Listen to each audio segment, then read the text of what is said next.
Hey guys, welcome back to another episode of 1 Minute Breakdowns, where we break down the upcoming UFC card, each fight in a minute to 2 minutes, something quick, light, easy to digest. If you haven't already, please leave a comment in the video in the chat section. I'll be sure to get to every single comment and subscribe to the channel if you haven't already. I do have something in the works here that I'm editing still from the interviews from PFL 9 from Madison Square Garden. That was a blast. I appreciate the support on those interviews on Twitter or X, whatever you prefer. It was a blast. I'm looking forward to going to the championships too. So look forward to that. And yeah, as I mentioned, comment your predictions for each fight that we cover in the comment section, and I'll get to each and every one of them. Before I get started, let me go ahead and shout out the chat. Shout out to my guy, Solar Warden, always showing the love. I appreciate you, my guy. Easy Picks and Bets, one of the nicest people in here. Please go ahead and follow him on Twitter. Give him a subscribe on YouTube as well. This guy does the Lord's work. He's really easy to watch and is a really genuine guy too. So make sure to show him some love. And my guy Sebastian, I appreciate you, my guy. Even met him in person at my first ever PFL event. Or was it the first? No, sorry, second ever PFL event covering there. And met up with him. Really dope dude.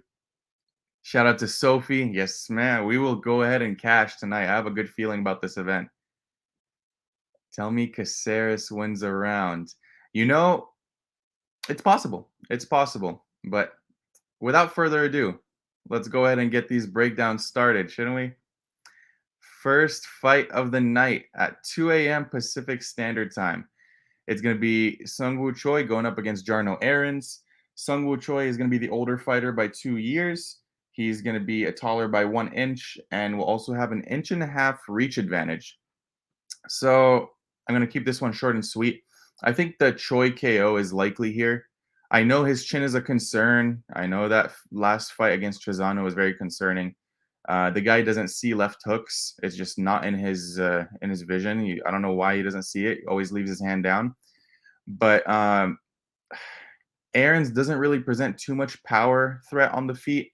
He has decent volume. I'll give him that. But I just think Choi is better everywhere this fight is. And I think what Choi can do if he wants to win minutes is the wrestling. Go to the wrestling, utilize those takedowns, and rack up a bunch of control time on the mat.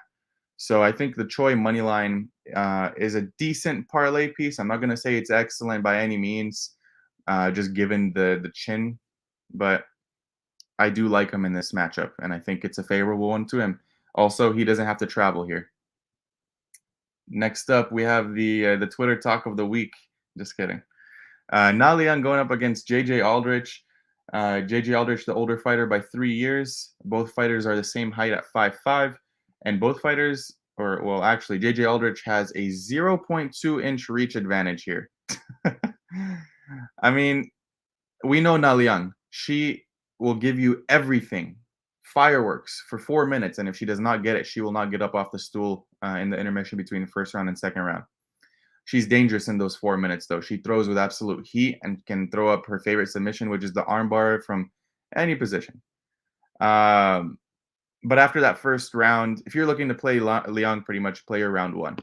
Other than that, I think it's going to be Aldrich inside the distance, Aldrich round 2, round 3, just play it like that. But I won't be touching this fight. I like to not be stressed at 2:30 in the morning when this happens. On to the next one. We have Yasuko Kinoshita going up against Billy Goff, the return of Billy Goff. Kinoshita is going to be the younger fighter by 2 years. He's going to be taller by 2 inches and will be at a 1 inch reach disadvantage in this fight. So in this fight, I mean, both guys have questionable durability, in my opinion. Both guys seem to get touched up and get hurt quite often. I just think this is a little bit of a market overcorrection on the Kinoshita side. And Goff being off for a while with an injury. I can't remember the exact amount. It's been a year. So a year off with an injury. It's not the best coming off of the Contender Series. This is his first fight in the UFC. Also traveling all the way to Singapore. That is not fun. It's gonna be a long way for him. Give me Japanese Connor, as my guy Dan from Best Fight Picks would say. Let's go to the next one. Hey, shout out Evan, my guy. Happy Friday, happy Friday. And Mark, don't even worry about it, my guy. You can always rewind. Thank you for joining, guys. I appreciate it. Next up, we have Kenan Song going up against Rolando Bedoya. Kenan Song is going to be the older fighter here by 7 years. He's going to be taller by 1 inch, and he'll be giving up just about 4 inches in reach here.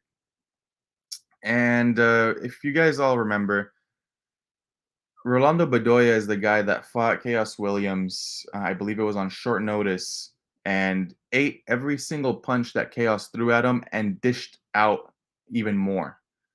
I think those who had the the Chaos William money line in their parlays got a little bit lucky, me included. I do think Bedoya won that fight. He's a really dynamic striker and has some power, but the issue is his striking defense. My issue is with Song is he can dish it. He has the power to dish it, but I don't think he can take it. Whereas with Bedoya, we've seen, if we're just basing the chin off of the Chaos fight, well, I'm pretty sure he could take a punch or two here. So I think Bedoya is a solid parlay piece in this fight. I think he gets it done probably second or third round by knockout. This kid looks good, and he's been training at Shoots Box, so can't really complain about that either. So give me Bedoya. Let's check out the chat before we go to the next one. Yeah, Sophie, I do like Bedoya as a parlay piece. It's pretty decent, but right now at minus 350, kind of steep. Should be fine. Just size down. What up, my brother? Fight Talk, the best graphics in the game. Give Fight Talk a follow on Twitter. This guy does graphics week in and week out for multiple different people. So this guy puts a lot of effort. Appreciate you, my guy. Thank you for coming in. And Sophie at minus 225, you can't complain about that price. That's amazing. Great snipe there. Next up, we have Chidi Njokuani going up against Michal Olakzejczyk. Chidi is going to be 6 years older in this fight. He'll be at a 3-inch height advantage and also a 6-inch reach advantage. And obviously, as I just stated, the intangibles all on the side of Chidi. But here's the thing: both guys do leave a lot to be desired. Hard to be really confident on the side when both guys have shown KOs in the lower levels, but also question marks in the grappling, specifically Chidi. When he gets down, it's really tough for him to get up. And for me, Michal always just seemed undersized for some reason. Even though he did move down in weight, I still think he's a little bit undersized. I do like the intangibles that Chidi presents, but overall, I'm going to have to pass here. I can't choose a side because I think both guys can get the knockout, but I do think Michal does have a little bit of grappling and wrestling upside. I don't want to count on it, though. I think both of these guys just like to stay on the feet and swing.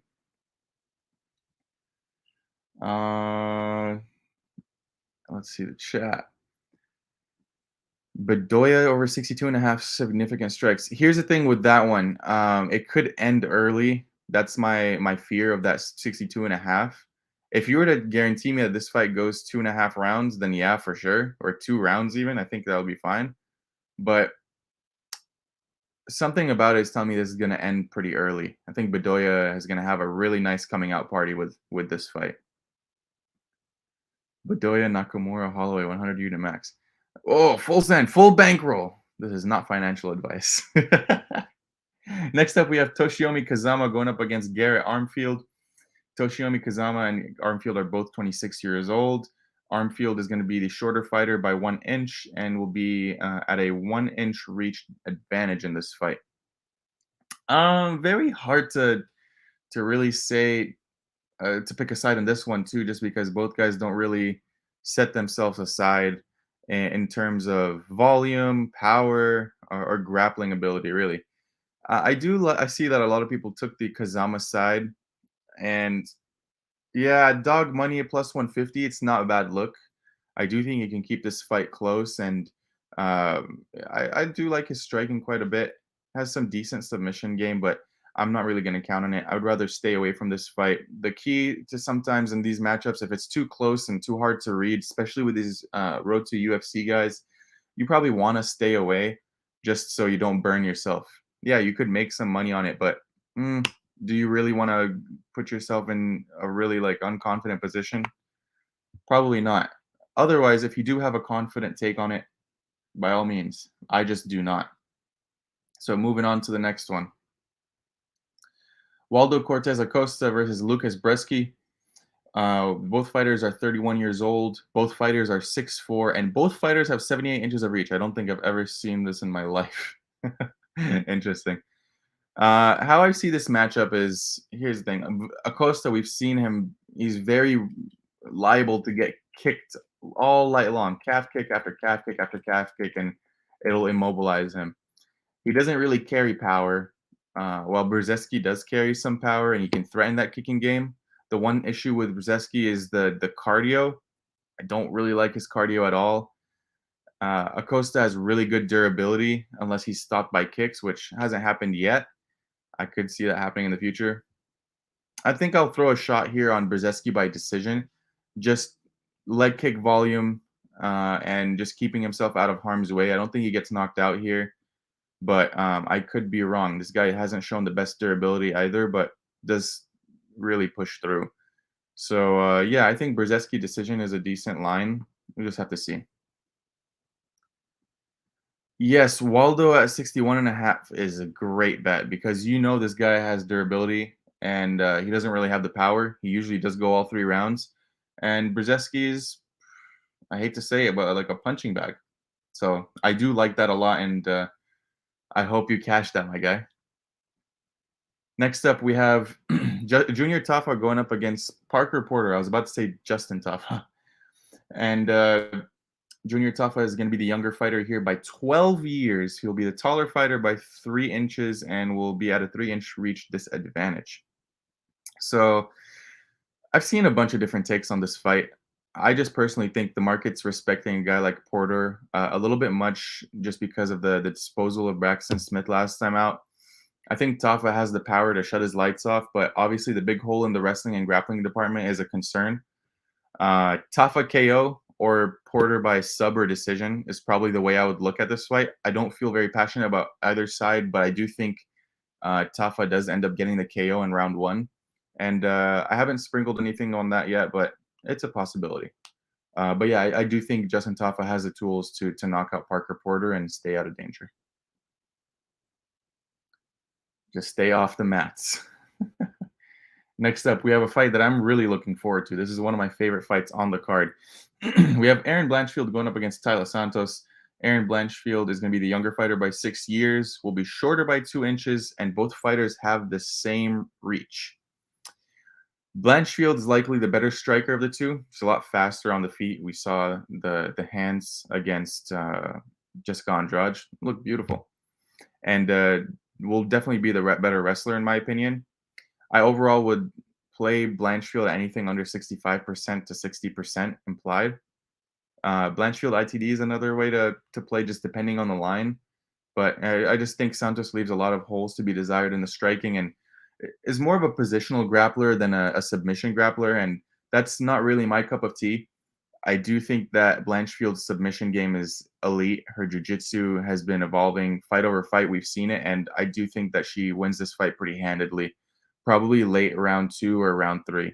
So yeah, Aaron Blanchfield for the win. Next up, I'm going to keep this one short and sweet. Rini Nakamura going up against Fernie Garcia. Nakamura, the younger fighter by 3 years. Same height for both gentlemen at 5 foot and 7 inches. And Nakamura will have a 1-inch reach advantage in this fight. Nakamura round 1 or round 2 is knockout in my opinion. I just don't think Fernie can compete with him in the wrestling. I don't think Fernie can really outlast him in the striking because this guy Nakamura has a nasty left and right hook and he'll put anyone's lights out. Really exciting fighter, and I'm really excited to see how far his career goes in the UFC because I do think that he can go far. Just needs to find that pacing, in my opinion. So yeah, Nakamura round 1, but could be round 2 as well. I like the under as a parlay piece. I agree with you, Mark. I'm on I think the same side. And yeah, Aaron, Should be a good fight. I hope it's an Aaron side. Next up, we have the return of Giga Chikadze going up against Alex Caceres. Giga Chikadze has been gone for a year and 6 months now since the beatdown by Calvin Cater, which, man, what a fight. Both fighters are 35. Giga Chikadze is going to be the taller man here by 2 inches and will have the longer length by half an inch. Giga, he's been MIA for a while, and he could be improving or, I mean, just stalling at this point in his career at 35 years old. That long of a layoff, it's kind of concerning, but Caceres slowly been making his way up to the rankings and has shown some improvement in the striking. I really like the way he throws a straight shot now. Uh, it won't compare to Giga's speed. I think in the striking realm, Giga's going to be a little bit too fast for him. Might take him around just to shake off the rust. I would be comfortable parlaying Giga, but the layoff has been too long and there's too many question marks. How has he recovered from that Calvin Cater beatdown? Where is his head at mentally? And going up against someone as dynamic as Caceres on the mat as well, I think Caceres might be able to sub him too. It's a very close fight in my opinion, so it's a dog or pass situation for me. I think Caceres might be able to land some takedowns and end up on the back. Next up, we have the co-main event. Anthony Smith going up against Ryan Spann. This is their second fight. This is a rematch. Ryan Spann, the younger fighter by 3 years, taller fighter by an inch, and the longer fighter in reach by 5.5 inches. And one thing I'll say is I'm very confused as to how people are confidently betting Smith at this point in his career.